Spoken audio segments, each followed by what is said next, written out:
হ্যাঁ, আমাদের দেশ এখন ভগবান ভার্সি। আজ আসাম এবং পশ্চিমবঙ্গের রাজনীতি নিয়ে কিছু ইম্পর্টেন্ট কথা বলবো। প্লিজ ভিডিওটা শেষ পর্যন্ত দেখুন। এবারের অসমের বন্যা বিগত সমস্ত বছরের রেকর্ড ভেঙে দিয়েছে। আপনারা দেখতেই পাচ্ছেন। দেখুন ওখানকার ডেমোগ্রাফি যা, সেক্ষেত্রে বন্যাটা কমপ্লিটলি আটকানো সম্ভব নয়। বন্যা হবে, কিন্তু আজকে ওখানে 3টে টার্ম ধরে বিজেপির সরকার আছে। অমিত শাহ বলেছিল প্রথমবারে যে আমাদের 5 বছর দিন, তার মধ্যে আমরা কিছু না কিছু ব্যবস্থা করব।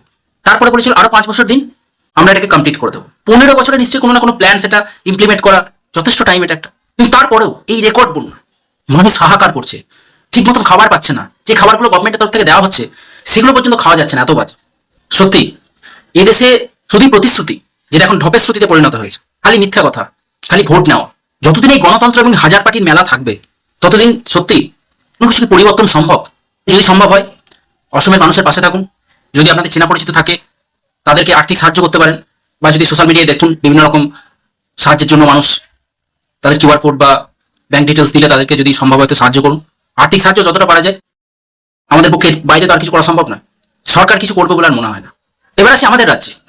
প্রায় 3-4 মাস হতে চললো বিজেপি সরকার গঠন হয়ে গেছে। তো কেমন চলছে, কেমন উপলব্ধি? আমি 15 বছরের তৃণমূল সরকার দেখেছি, কিছুটা বাম সরকারেরও তখন জ্ঞান ছিল। এখন বিজেপি সরকার রাজ্যে দেখছি। তো এক কথায় যদি বলতে হয়, যাহা তৃণমূল তাহাই বিজেপি। সমস্ত তৃণমূলের প্রকল্প সেগুলো নিজেদের জাস্ট গেরুয়াকরণ করে চালিয়ে দেওয়া হচ্ছে। চিন্তাভাবনা মোরাললেস এক। পরিবর্তন কোন জায়গায় এসছে? দুটো জায়গায়। এক তো এই যে ছোট ছোট লেভেলের যে কারাপশন বা কাটমানি, এইগুলো বন্ধ হয়েছে। একটু বড় লেভেলের ব্যাপারগুলো হচ্ছে।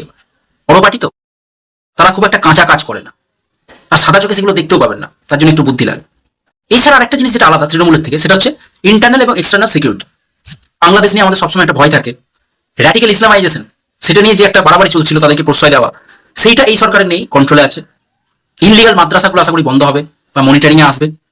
সেরকম কোনো প্রবলেম হলে কেন্দ্র সরকার ডাইরেক্ট অ্যাকশন নিতে পারবে, ফান্ড পাঠাতে পারবে। কিন্তু ধর্ষণ কিন্তু বন্ধ হচ্ছে না। এই সরকারের আমলে এতগুলো ধর্ষণ হয়ে গেছে, তার বিরুদ্ধে কি অ্যাকশন নেওয়া হয়েছে? কতজনকে এনকাউন্টার করা হয়েছে? কোনো অ্যাকাউন্টেবিলিটি তো জানি না। আপনারা কি বুঝছেন, মানে কি চেঞ্জ হচ্ছে কি না হচ্ছে? এখনো পর্যন্ত খুব একটা পার্থক্য বোঝা যাচ্ছে না। হয়তো কয়েক বছর গেলে বোঝা যাবে আরো। আমার কিছু বলার নেই। আপনাদের যদি এই নিয়ে আরো কিছু বলার থাকে অবশ্যই কমেন্টে জানান।